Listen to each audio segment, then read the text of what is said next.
This is KVUE News Midday. Healthcare showdown. The vote to overhaul the U.S. health insurance system set up for a second battle. Why it's expected to be a harder sell in the Senate, and if it passes, how it will impact you. And K2, it has become an epidemic in and around Austin. A Defender special report coming up and the effects of the synthetic drug. We'll talk about it straight ahead. Good morning to you and thank you for joining us. I'm Brian Mays. And I'm Yvonne Nava. Yes, thank you for watching Austin's News Leader. Let's begin with a live look outside as we begin a beautiful Friday, heading into a nice weekend ahead. Boy, I'm just looking forward to getting out in that sunshine, Yvonne. How about you? I'm just looking forward to a nap. Let's start with our forecast and Erica Lopez. Hey, I'll take both. I know for sure I'm going to do both of those coming up. So lots of sunshine out there, not only today, this entire weekend. We're under a ridge of high pressure.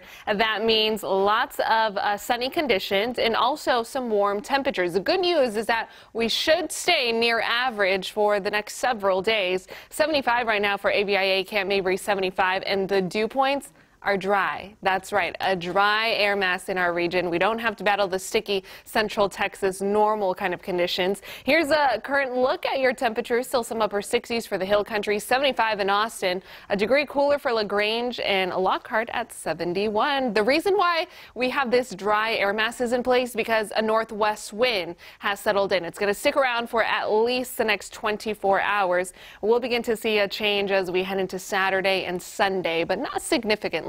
Next 12 hours, here's how the rest of your day is going to play out. Lunchtime plans, mid to upper 70s, still pretty nice out there. We will have daytime highs in the lower 80s. And also tracking our next chance of rain. I'll chat about that in the full forecast. Guys, back to you. Erica, we will see you then.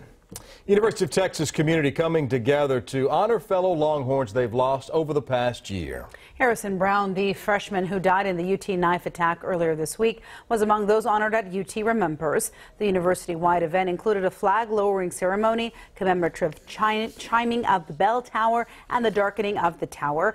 Grief counselors will also be available to students and staff who need someone to talk to in this time of remembrance. Meanwhile, Congress is heading home for an 11-day recess following the House passing the big Republican plan to repeal and replace the Affordable Care Act. Now the issue heads to the Senate, where Republicans are already preparing to write their own version of the bill. ABC's Janae Norman in Washington with the uphill battle Republicans are still facing. A long-awaited legislative victory for House Republicans and President Trump. How am I doing? Am I doing okay? I'm president. Hey, I'm president.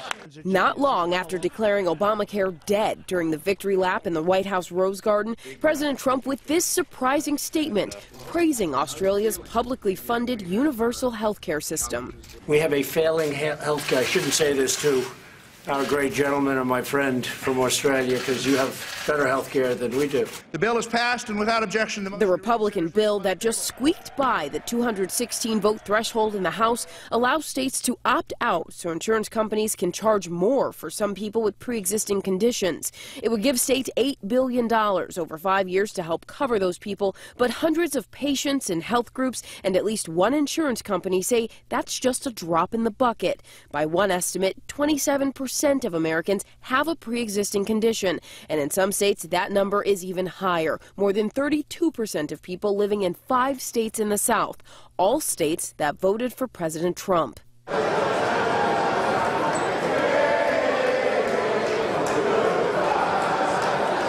Democrats taunting Republicans that their yay votes could cost them in the 2018 midterms. The amazing thing is that Donald Trump and the GOP have managed to do something President Obama couldn't do, which was make Obamacare popular. Senate Republicans face some sticking points in writing their own bill. The Medicaid rollback, tax credits, and stripping funding from Planned Parenthood are all issues Republicans have said are areas for concerns, and changes could scare off some House GOP moderates or hardliners. Janae Norman, ABC News, Washington. Meanwhile, President Donald Trump is defending his use of social media to send messages about his stance on foreign policy. With 100 million people watching him, he says he likes that it's a fast way to get the word out, that it's a great way to communicate, he says, and, quote, a modern way to communicate as well.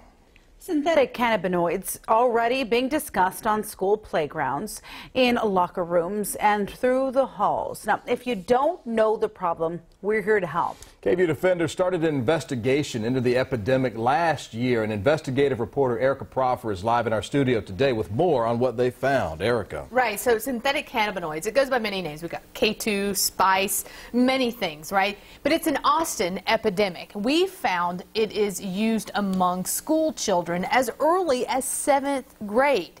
You probably know how it shuts down city streets. It strains our EMS, our police, and our hospitals, so it strains your emergency care. But what we found most alarming is it's not just a downtown problem. Chances are the drug is in or near your neighborhood. It's Russian roulette with your life. You don't know what you're ingesting, inhaling when you choose to utilize those products. And this is what really shocked us. The effects can be seizures, high blood pressure, dizziness, even aggressive behavior. So we are exposing how the state drops the ball on tracking this problem. The investigation airs tonight at 10. You mentioned tracking. Is anyone even tracking this at this point?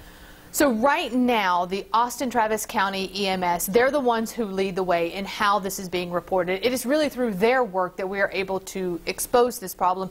You're going to hear dispatch calls tonight and how it's really a burden for them, which in turn is a burden for all of us. Now, this raised a red flag, or raised my eyebrows. You said that you found that it starts as early as 7th grade. Wow. That's alarming. That's early. 14 years old. We're talking 14 years old. Yeah. That's the person that we talked to tonight. You'll hear his story. It shocked us when we were investigating this. Yeah. I mean, this was a teen. He was ahead of his class in 7th grade, taking 8th grade courses, led to being expelled from 4 schools because of this synthetic cannabinoid. And you know, I will go ahead and say he has turned his life around, but we explain how he did all of that tonight in that special report. But, you know, what drew him to this drug draws a lot of teens. Yeah, I'm interested to find out what that is. Thank you so much. Information we can all use. Be sure and catch that tonight on the Night Beat at 10. Erica, thanks for being here on Midday. Mexican drug lord El Chapo will be in court today. Comes less than 24 hours after a judge ruled he has to stay in solitary confinement there in New York City. Since his first capture in 1993, El Chapo has escaped from prison multiple times, most recently being captured in January of last year. TxDOT planning to clear up some confusion that has drivers heading to the airport worried about breaking the law. The problem is southbound on State Highway 130 toward ABI-8 to the Highway 71 toll road ramp. And here's why. The sign tells drivers the exit for the airport is 1 mile away, but legally only the drivers in the right 2 lanes can use that exit. There are double white lines that keep drivers from crossing over into the right lane to exit. TxDOT is working to fix that confusion. They're going to be getting rid of the double solid line and replacing it with the solid dash combination line. This will let drivers know when it's safe so that they can move into the toll lane. The Texas Senate has voted to eliminate mandatory vehicle safety inspections. Supporters say there's no evidence that the annual inspections make drivers safer. The bill is now headed to the House for consideration. And standardized testing in schools has been a source of controversy, and now our children could be taking less of them in school. The bill that passed through the House. Plus, a fun weekend in downtown Austin. How you can get out and enjoy the Pecan Street Festival. Details straight ahead.